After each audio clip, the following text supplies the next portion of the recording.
За сайн байцгаана уу эрхэм үзэгчтэй бас сонсогчдоо.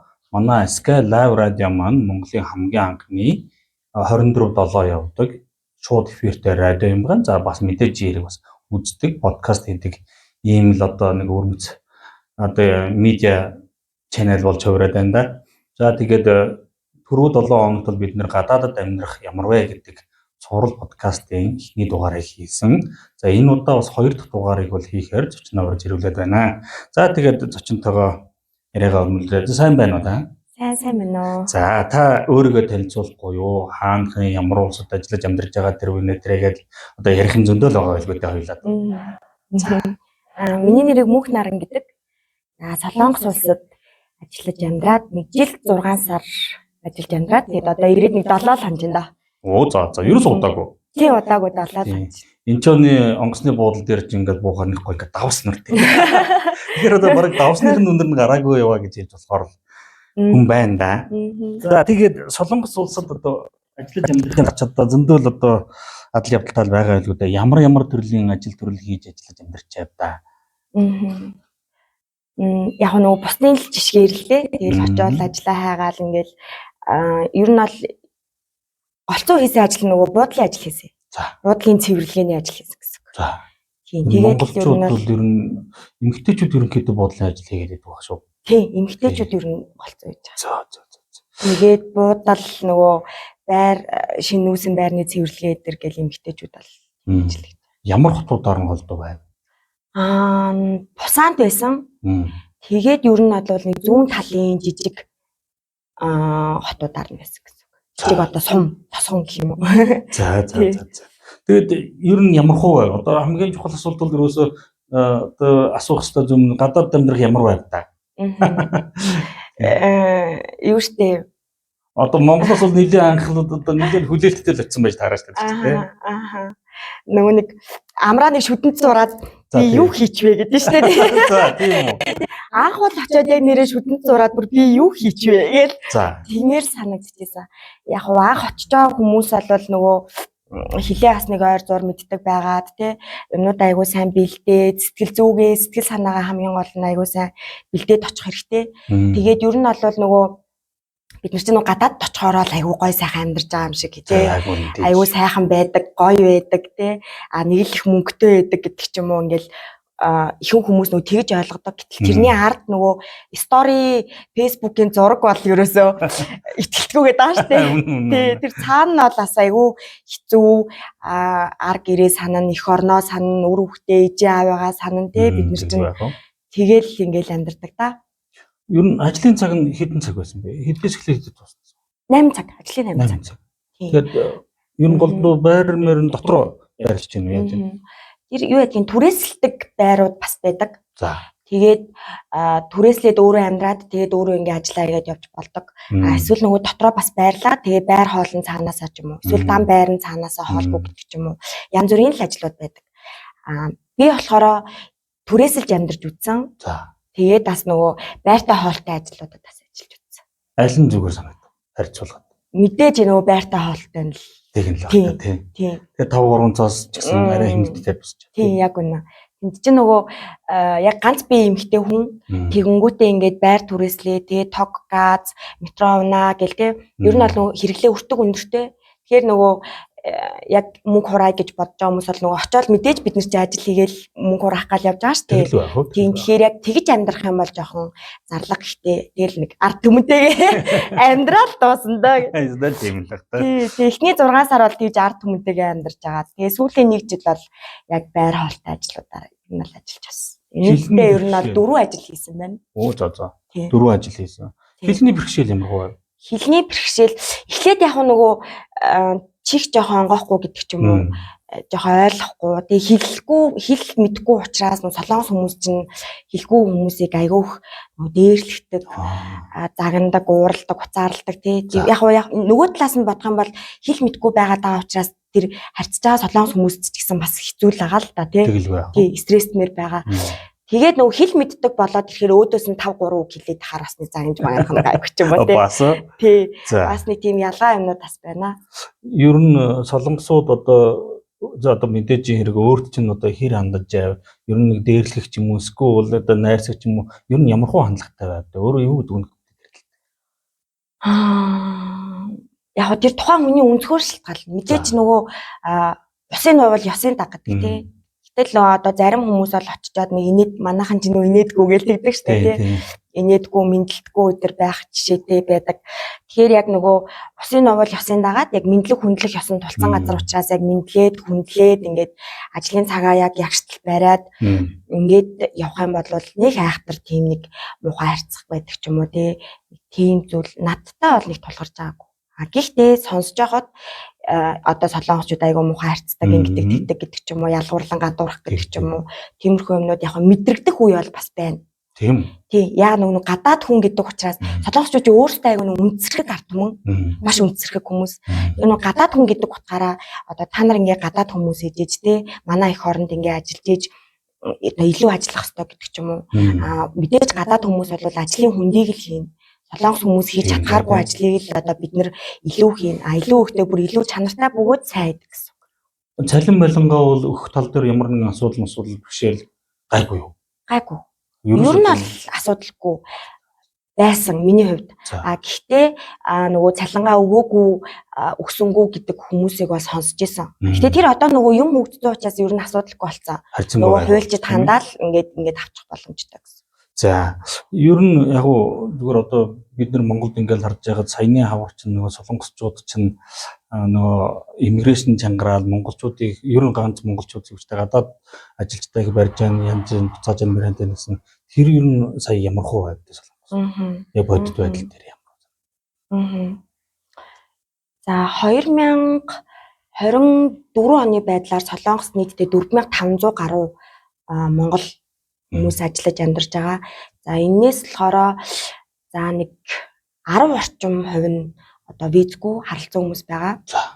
За тэгээд зөвхөн монголчуудаар зогсохгүйгээр тэнд одоо маш олон орны маш олон иргэд хүмүүс ажиллаж хөдөлмөрлөж ингэж амьдарч байгаа. Тэгэнгүүт энэ дээр нөгөө манайхан альва зүйлийг мэдээлэлтэй үнэн худлыг ингээ шүүж ингэж дэнсэлж тэг ингээ мэдээлэлтэй ингээ сонсож явах хэрэгтэй байхгүй юу? Тэгмүүд нэг одоо энэ Вьетнамууд, Хятадууд эдгээр солонгос руу нөгөө их хэмжээний хар тамхи оруулж ирээд тэгээд тэр нь ингээ баригдаад тэр зөвхөн нөгөө монголчуудыг ингээ барьж хараад байгаа юм биш. Тэр нөгөө хууль бусаар амьдарч байгаа хүмүүс хууль бус үйлдэлхээс учраас яалтчгүй нөгөө одоо тий хуулиа чангаруулах, хууль бус иргэдийг гаргах гэдэг ч юм уу тийм зүйл өрн солонгост айгүй их болсон гэсэн. Гэхдээ нөгөө одоо визгүй альбан бусаар оршин сууж байгаа тохиолдолд учиргүй ингээ зүгээр гудамжаар явж байхад ч юм уу нэг барьж хориол тий. Учиргүй бүр нэг ингээл нэг хоол ижиж яхад нь сууж барьж аваад ч юм уу тиймэрхүү зүйлүүд байхгүй шүү дээ. Тэгээ бид хэд ч нөгөө Чингисийн Монгол зантай тий. Тэгээд нөгөө тий омглон. Тэгээд омглон зангийн гайгаар ер нь бол зөндөө л мэдээнүүд бас хүмүүс сонсож байгаа тий. Бас тийм байдаг шүү. Тэгэхээр ер нь уучлаарай тасалсан. Бас нөгөө сая нэг бас чухал зүйл байгаа визний асуудал. Ер нь солонгост ч гоо виз одоо ер нь ямар хөө өөрөж би болохоор ингэсэн нэг 3 сараар очиод дээлж амралтаараа очиод дээлж амралтаараа очиод 3 сараар ажилласан чинь айгу одоо Монголд авдаг цалингаасаа одоо нэг нугараад цалин авчиж байгаа байхгүй юу? Өндөр цалин авчих. Тий. Илүү өндөр цалин авангууд нь би тэгээ тэндээ за илүү цалин авч байгаа юм чи ингээ харалцъя гэд тэгээ харалцъя. Хар бор болсон. Бухны визтэй. Тий. Йоо тий яг үнэ бухны визтэй болсон. Тийм тэгээд яг над чиг бас тэгж харалсан хүмүүс зөндөө байдаг. Зөндөө байгаа ч тийм. Яг хэрвээ солонгос явахаар зорж байгаа очиод харалцъя гэдэг ч юм уу бодож байгаа хүмүүс үзэж байвал очиод бас нөгөө виз авах боломжууд байдаг.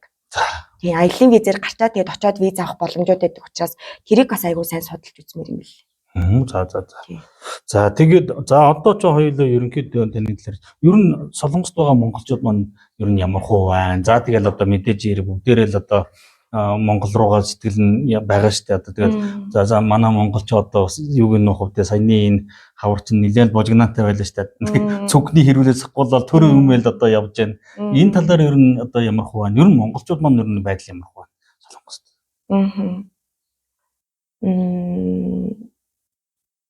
Яг нөгөө монголчууд тийм байна гэд би хэлжүүлэн айгу өрөөсгөл болно. Тийм. Тэгэхээр яг миний бодлоор миний эргэн тойронд байсан одоо тий хүрээлэл, найз нөхөд, танил тал, хатваа матан садан гээл бас нэлээд зөндөө олон хүмүүс байгаа. Тэгэнгүүт тэнд байгаа хүмүүс яг би нэг л зүйлийг анзаарсан юм. За. Монгол таавн дээр очиод Монгол хоолны газар бид нар Монгол хоолоо идээд ингээд сууж штэ. Бүх хүний харц үнэхээр гонигтай байсан. За. Үнэхээр гонигтай байсан. Тэгээ тэрийг хараад бүр ингээд амар сэтгэл ингээд миний харц гэсэн юм байгаа ах та гэж бодоод тэгэл нэг талаараа их орондоо тий одоо энэ удирдлагуудаа гомдморч юм шиг тий биднийг өнөөдөр Монголын бүхэл сайхан залуучууд гоё одоо мэдлэгтэй, боловсралтай, ур чадвартай хүмүүс одоо тий зөндөө тэнд байгаа байхгүй юу? Мундаг сантехникч байна. Өнөөдөр Монголд ямар хэрэгтэй байгаа лээ тий? Мундаг манай гоё барилгачид залуучууд байна. Эмч багш, цагдаа цэрэг гэл ингээл дандаа л ийм гоё ингээд Монголоо ингээд хөгжүүлээд бүтээгээд явж байгаа хэвээр хүмүүс маань тэнд ингээ харийн нутагт нүдний гал цог нь бөхцөн тийм айц хүчтэй мэдээж хүний нутаг юм чин дураараа таваараа их орондоо байгаа юм шиг бид нар байж чадахгүй шүү дээ. Тэгээд хилтэй байсан ч гэсэндээ яг нөгөө солонгос хүн шиг бас ингээ ойлголцоод яг солонгос хүний хэмжээнд бас байж чадахгүй учраас ийм зүйлүүд бол ажиглагдсан. За. Бүгд л юу нэг орон руугаа л яарж байгаа да. Бүгд л их баг хэмжээгээр ялангуяа одоо тэгээд наадам төхөд ирж байгаа одоо чинь тэгээд Монголын наадам чинь бас л нэг гоё шүү дээ. Монголын зам чинь нэг богинохоо үргэлж идэм болохоор хамттай болдог манай Монголын зам би тэгж л боддог л да. За магадгүй одоо би асууж амжаагүй скул өөрөө мэдээж хэрэг одоо энэ ярилцлаганд орно гэж бодож ирсэн учраас би нэг ийм л зүйлийг хэлчмээр ярьчмаар юм байна да гэж бодсон сансан зүйлээ бол та тэрийг хэлж. Баярлалаа. Гоё асуулт байна. Хамгийн нэгдүгээр хэлмээр байгаа зүйл нь болохоор одоо бид нар их орондоо ингээд аз жаргалтай, дайн байлдаангүй, тайван амгалан сайхан амьдарч ин тий. Тэнгууд ингээд хүмүүсийн яриаг ингээд анзаараад байхад ер нь баг 10-9 нь Монголд бүтэхгүй штий. Монголд амьдрал байхгүй штий. Монголд муу штий, мяа штий тий. Бүгд л ингээл гэтэл бид чинь эцэг өвгдийн улбаагаасаа эхлүүлээл амны бэлгээс аштын бэлэг те мэдлэг хүндлэх ёсон гэл ингээл ярьдаг штеп.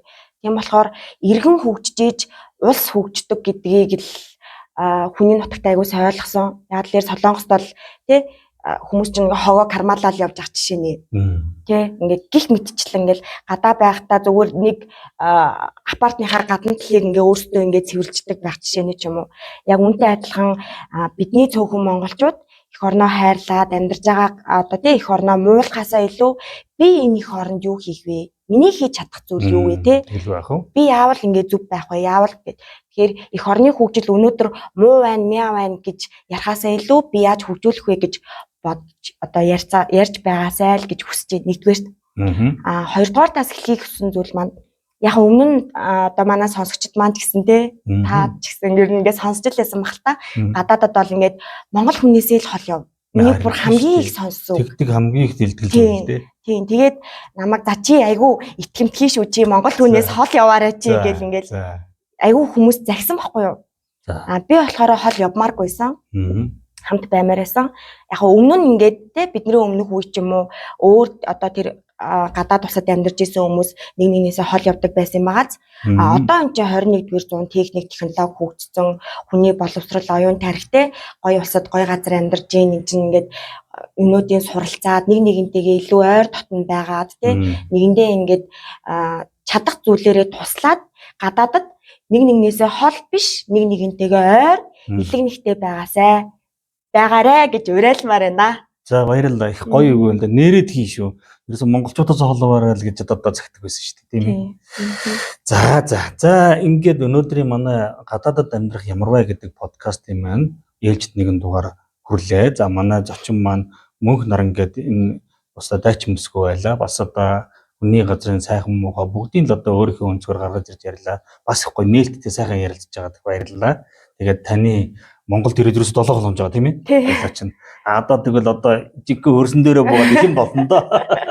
За тэгээд таны ажил амьдрал хамгийн сайн сайныг хүсье. Хамгийн чухал юм бол нэгдүгээр эрүүл байгаарай. За тэгээд дараад нь тэгэл ажил төрөл аж амьдрал гээд олон зүйлс ч юм сайхан тэгшрэх байгаа гэж бодож байна. За тэгээд танд баярлалаа. Манай урилгыг ирж ярилцлаганд орсонд. Танаа хамт олондас нэвтрүүлэгтээ урьж оролцуулсанд маш их баярлалаа. Тэгээ мөн сонсогчдоо Викторийн яриаг цаг зав гарган сонсож байгаад баярлалаа. За баярлалаа. За баярлалаа баяртай.